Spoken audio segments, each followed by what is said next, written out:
రాష్ట్రంలో విద్యుత్ సంస్థలో పనిచేస్తున్నటువంటి కాంట్రాక్ట్ అవుట్సోర్సింగ్ పీస్టేట్ కార్మికుల సమస్యలను పరిష్కరించాలని కోరుతూ ఆగస్టు 7న చలో విజయవాడ కార్యక్రమాన్ని నిర్వహిస్తున్నట్లు యునైటెడ్ ఎలక్ట్రిసిటీ ఎంప్లాయీస్ యూనియన్ జిల్లా గౌరవ అధ్యక్షులు ఆర్కేఎస్వి కుమార్ తెలిపారు.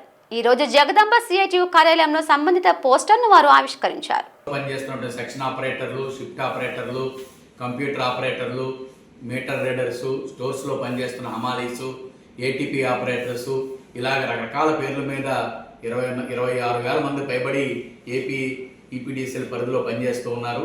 వీళ్ళందరికీ మొత్తంగా చూసుకున్నప్పుడు కనీస వేతనాలు కానీ ఉద్యోగ భద్రత కానీ ఏమీ లేని పరిస్థితి కనబడుతూ ఉంటుంది. 2018లో సమ్మె చేసిన సందర్భంగా మొత్తం కార్మికులు అన్ని సమస్యలు పరిష్కారం చేస్తాం, తెలంగాణలో ఏ రకంగా అయితే సంస్థలు విలీనం చేశారో ఆ రకంగానే దశల వారీగా ఆంధ్రప్రదేశ్లో కూడా మొత్తం విద్యుత్ సంస్థలు అందరినీ రెగ్యులేట్ చేస్తామనే పద్ధతుల్లో అప్పుడు ప్రభుత్వం హామీ ఇచ్చింది. కానీ ఈ రోజు వరకు హామీ నెరవేర్చకుండా వీళ్ళ చేత వెట్టి చాకిరీ చేయించుకుంటూ ఉన్నది. ఏ ఒక్క సమస్యని పరిష్కరించట్లేదు. కనీస వేతనాలు కానీ, సెలవులు కానీ, ఉద్యోగ భద్రత కానీ ఇటువంటివేవి కూడా ఇవ్వట్లేదు. సుప్రీంకోర్టు ఒకే రకమైన పని చేస్తున్న వాళ్ళకు ఒకే రకమైన జీతం ఉండాలి అని చెప్పేసి చాలా క్లియర్గా జడ్జిమెంట్ ఇచ్చింది.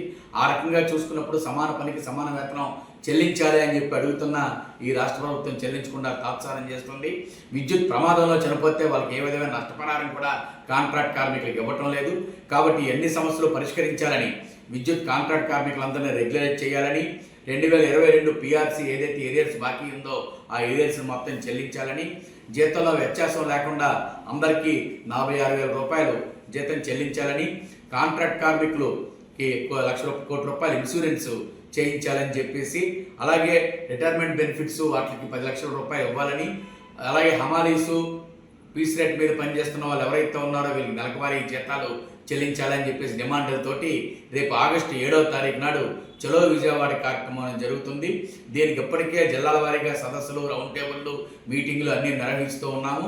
చలో 7వ తారీఖు నాడు చలో విజయవాడ విద్యుత్ సౌధ ముట్టడి కార్యక్రమం పేరుతోటి వందలాది మంది విద్యుత్ కార్మికుల్ని విజయవాడ సమీకరిస్తూ ఉన్నాము. ఈ విషయంతో అన్న ప్రభుత్వం జోక్యం చేసుకొని ఏదైతే సంవత్సరాల తరబడి పనిచేస్తున్న విద్యుత్ కాంట్రాక్ట్ కార్మికులు న్యాయం చేయాలి, లేకపోతే ఈ ప్రభుత్వాన్ని నమ్మే పరిస్థితులు లేరు అని చెప్పి చెప్తున్నాము.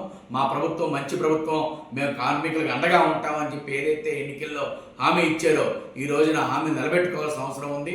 కాబట్టి మేము విద్యుత్ కార్మికులు అందరం కూడా రేపు ఆగస్టు 7వ తారీఖున జరుగుతున్నటువంటి చలో విజయవాడ కార్యక్రమానికి పెద్ద ఎత్తున తరలి రావాలని చెప్పి విద్యుత్ కాంట్రాక్ట్ కార్మికులకి, అవుట్సోర్సింగ్ కార్మికులకి, మొత్తం పీస్ రేట్ కార్మికులకి అందరికీ విజ్ఞప్తి చేస్తున్నాం. ప్రభుత్వం మా పట్ల సానుకూలంగా ఉండాలి, లేకపోతే మా పోరాటాన్ని ఉధృతం చేస్తామని చెప్పి సందర్భంగా తెలియజేస్తాం.